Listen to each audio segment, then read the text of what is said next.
ನಮಸ್ತೆ ಮಾಂತರಗಳ ನಮಸ್ಕಾರ. ಮಕ್ಕಳ ಎನರ್ಜಿ ಬೂಸ್ಟ್ ಮಾಡಲು ಅಮ್ಮಂದ್ರು ಎಲ್ಲ ರೀತಿಯ ಸರ್ಕಸ್ ಮಾಡ್ತಾರೆ ಅಲ್ವಾ. ಅದಕ್ಕೋಸ್ಕರ ಮಾರ್ಕೆಟಿಂದ ಬೇರೆ ಬೇರೆ ಹೆಸರಿನ ಪ್ರೋಟೀನ್ ಪೌಡರ್ ತರೋದು ಸಾಮಾನ್ಯ ಆಗಿದೆ. ಅದನ್ನೆಲ್ಲ ಸ್ವಲ್ಪ ದಿವಸಕ್ಕೆ ಬದಿಗಿಟ್ಟು ಮನೆಯಲ್ಲಿ ಒಂದು ಆರೋಗ್ಯಕರವಾದ ಇನ್ಸ್ಟೆಂಟ್ ಪೌಡರ್ ತಯಾರಿಸೋಣ. ಐತಾಳ್ಸ್ ಕಿಚನ್ ಎಲ್ಲ ವೀಕ್ಷಕರಿಗೆ ಸ್ವಾಗತ.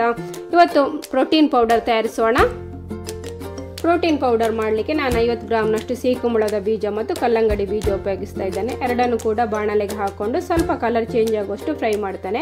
ನೋಡಿ, ಈ ರೀತಿ ಕೈಯಲ್ಲಿ ತುಂಡು ಮಾಡುವಾಗ ಪಟ್ಟ ಅಂತ ತುಂಡಾಗುವಷ್ಟು ಇದನ್ನು ಫ್ರೈ ಮಾಡಿದರೆ ಸಾಕು.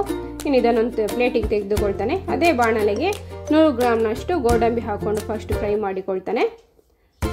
ಸ್ವಲ್ಪ ಕ್ರಿಸ್ಪಿ ಆಗುವಷ್ಟು ಫ್ರೈ ಮಾಡಿಕೊಳ್ಬೇಕು, ಆಗ ಪೌಡರ್ ಮಾಡಲಿಕ್ಕೆ ಸುಲಭ ಆಗ್ತದೆ. ಹಾಗೆ ಬಾದಾಮಿ ಕೂಡ 100 ಗ್ರಾಮ್ನಷ್ಟು ನಾನು ಹಾಕ್ಕೊಂಡು ಫ್ರೈ ಮಾಡ್ತಾನೆ. ಡ್ರೈ ನಟ್ಸ್ ನಿಮಗೆ ಇಷ್ಟ ಇದ್ದದ್ದು ಯಾವುದು ಬೇಕಾದ್ರೂ ಉಪಯೋಗಿಸ್ಬೋದು. ಪಿಸ್ತಾ, ಲೋಟಸ್ ಸೀಡ್ಸ್ ಎಲ್ಲ ಉಪಯೋಗಿಸ್ಬೋದು. ನಾನಿಲ್ಲಿ ಇವತ್ತು ಮನೆಯಲ್ಲಿ ಇರುವ ಡ್ರೈ ನಟ್ಸ್ ಮಾತ್ರ ಉಪಯೋಗಿಸ್ತಾ ಇದ್ದೇನೆ. ಎಲ್ಲವನ್ನು ಪ್ಲೇಟಿಗೆ ಹಾಕ್ಕೊಂಡು ತೆಗೆದಿಟ್ಟಿದ್ದೇನೆ. ಇದೇ ಬಾಣಲೆಗೆ ನಾನು 1 ಟೇಬಲ್ ಸ್ಪೂನಷ್ಟು ಸೋಂಪು ಹಾಕ್ಕೊಂಡು ಫ್ರೈ ಮಾಡ್ತಾನೆ. ಇದು ಡೈಜೆಷನಿಗೆ ಒಳ್ಳೆಯದು, ಹಾಗೆ ಒಳ್ಳೆ ಟೇಸ್ಟ್ ಮತ್ತು ಪರಿಮಳ ಕೂಡ ಬರ್ತದೆ. ಹಾಗೆ ಸ್ವಲ್ಪ ರೋಸ್ ಪೆಟಲ್ಸ್ ಹಾಕ್ಕೊಂಡು ಫ್ರೈ ಮಾಡ್ತಾನೆ. ಇದು ಸ್ಕಿನ್ನಿಗೆ ತುಂಬ ಒಳ್ಳೆಯದು. ಎಲ್ಲವನ್ನು ಒಂದು ಪ್ಲೇಟಿಗೆ ತೆಗೆದಿಟ್ಟುಕೊಂಡಿದ್ದಾನೆ. ಆರಿದ ಮೇಲೆ ಇದಕ್ಕೆ 4 ಏಲಕ್ಕಿ ಹಾಕ್ಕೊಂಡಿದ್ದಾನೆ. 1 ಚಿಟಿಕೆಯಷ್ಟು ಕೇಸರಿ ಹಾಕ್ಕೊಳ್ತಾನೆ. ಹಾಗೆ ಇದಕ್ಕೆ ಅರ್ಧ ಸ್ಪೂನಷ್ಟು ಆರ್ಗ್ಯಾನಿಕ್ ಟರ್ಮರಿಕ್ ಪೌಡರ್ ಹಾಕ್ಕೊಳ್ಳಿ. ನಾನಿಲ್ಲಿ ಅರಶಿನ ಕೋಡನ್ನು ತುರಿದು ಒಣಗಿಸಿಟ್ಟಿದ್ದೆ, ಅದನ್ನು ಅರ್ಧ ಸ್ಪೂನಷ್ಟು ಹಾಕ್ಕೊಳ್ತಾನೆ. ಇನ್ನು ಎಲ್ಲವನ್ನು ಮಿಕ್ಸಿ ಜಾರಿಗೆ ಹಾಕ್ಕೊಳ್ಳೋಣ. ಮೊದಲಿಗೆ ತರಿಯಾಗಿ ನಾನು ಪೌಡರ್ ಮಾಡಿ ತರ್ತಾನೆ.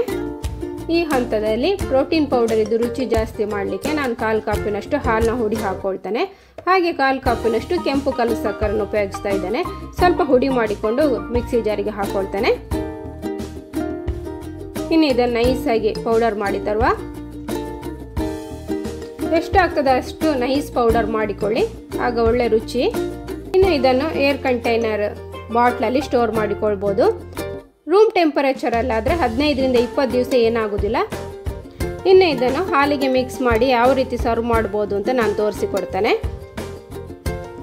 ಬಿಸಿ ಹಾಲಿಗೂ ಇದನ್ನು ಮಿಕ್ಸ್ ಮಾಡಿ ಕೊಡ್ಬೋದು, ಆದರೆ ಈಗ ಸಮ್ಮರ್ ಆದ ಕಾರಣ ನಾನು ಇದನ್ನು ಕೋಲ್ಡ್ ಆಗಿ ಸರ್ವ್ ಮಾಡ್ತಾನೆ. ಒಂದು ಬೌಲಿಗೆ ನಾನು 2 ಗ್ಲಾಸ್ನಷ್ಟು ಕೋಲ್ಡ್ ಮಿಲ್ಕೆ ಹಾಕ್ಕೊಳ್ತಾ ಇದ್ದೇನೆ. 2 ಗ್ಲಾಸಿಗೆ ನಾನು 2 ಟೇಬಲ್ ಸ್ಪೂನಷ್ಟು ಪ್ರೋಟೀನ್ ಪೌಡರ್ ಹಾಕ್ಕೊಳ್ತಾನೆ. ಎಲ್ಲವನ್ನು ಚೆನ್ನಾಗಿ ಮಿಕ್ಸ್ ಮಾಡಿಕೊಳ್ಳುವ. ಇದಕ್ಕೆ 2 ಬಾಳೆಹಣ್ಣು ಸಣ್ಣಗೆ ಕಟ್ ಮಾಡಿ ಇಟ್ಟುಕೊಂಡಿದ್ದೆ, ಅದನ್ನು ಕೂಡ ಹಾಕ್ಕೊಳ್ತಾನೆ. ಹಾಗೆ ಸ್ವಲ್ಪ ಬಾದಾಮಿ ಕೂಡ ಕಟ್ ಮಾಡಿ ಹಾಕ್ಕೊಳ್ತಾನೆ. ಸ್ಕೂಲ್ ಕಾಲೇಜಿನಿಂದ ಬರುವ ಮಕ್ಕಳಿಗೆ ಈ ರೀತಿಯಾಗಿ ಹಾಲಿಗೆ ಪ್ರೋಟೀನ್ ಪೌಡರ್ ಮತ್ತು ಇಷ್ಟವಾದ ಫ್ರೂಟ್ಸ್ ಹಾಕಿ ಕೊಟ್ಟು ನೋಡಿ. ಎನರ್ಜಿ ಬೂಸ್ಟ್ ಆಗುವುದಲ್ಲದೆ ಮಕ್ಕಳು ಕೂಡ ತುಂಬ ಖುಷಿ ಪಡ್ತಾರೆ. ಇನ್ನು ಇದನ್ನು ಸರ್ವ್ ಮಾಡುವ ಮೊದಲು ನಿಮಗೆ ಇಷ್ಟದ ರೀತಿಯಲ್ಲಿ ಗಾರ್ನಿಷ್ ಮಾಡ್ಬೋದು. ನಾನು ಸ್ವಲ್ಪ ಪುನಃ ರೋಸ್ ಪೆಟಲ್ಸ್ ಹಾಕ್ಕೊಳ್ತಾ ಇದ್ದೇನೆ. ಇದನ್ನು ಗ್ಲಾಸಿಗೆ ಹಾಕೊಳ್ಳೋ ಮೊದಲು ಗ್ಲಾಸಿಗೆ ಸ್ವಲ್ಪ ರೋಸ್ ಎಸೆನ್ಸ್ ಹಾಕ್ಕೊಳ್ತಾನೆ, ಆಪ್ಷನಲ್ ಇದು. ಗ್ಲಾಸಿಗೆ ಹಾಕಿದ ಮೇಲೆ ಇದಕ್ಕೆ ಸಬ್ಜಾ ಸೀಡ್ ನಾನು 10 ನಿಮಿಷ ಮೊದಲು ನೆನೆಸಿಟ್ಟಿದ್ದೆ, ಅದನ್ನು ಕೂಡ ಹಾಕ್ಕೊಳ್ತಾನೆ. ಒಮ್ಮೆ ಚೆನ್ನಾಗಿ ಮಿಕ್ಸ್ ಮಾಡಿ ಇದನ್ನು ಸರ್ವ್ ಮಾಡಿ. ಪ್ರೋಟೀನ್ ಪೌಡರ್ ಮಾಡುವ ವಿಧಾನ ಮತ್ತು ಅದರಿಂದ ಮಾಡುವ ಬನಾನಾ ಮಿಲ್ಕ್ ಶೇಕ್ನ ವಿಧಾನ ನಿಮಗೆಲ್ಲರಿಗೂ ಇಷ್ಟ ಆದರೆ ಲೈಕ್, ಶೇರ್, ಕಮೆಂಟ್ ಮಾಡಿ.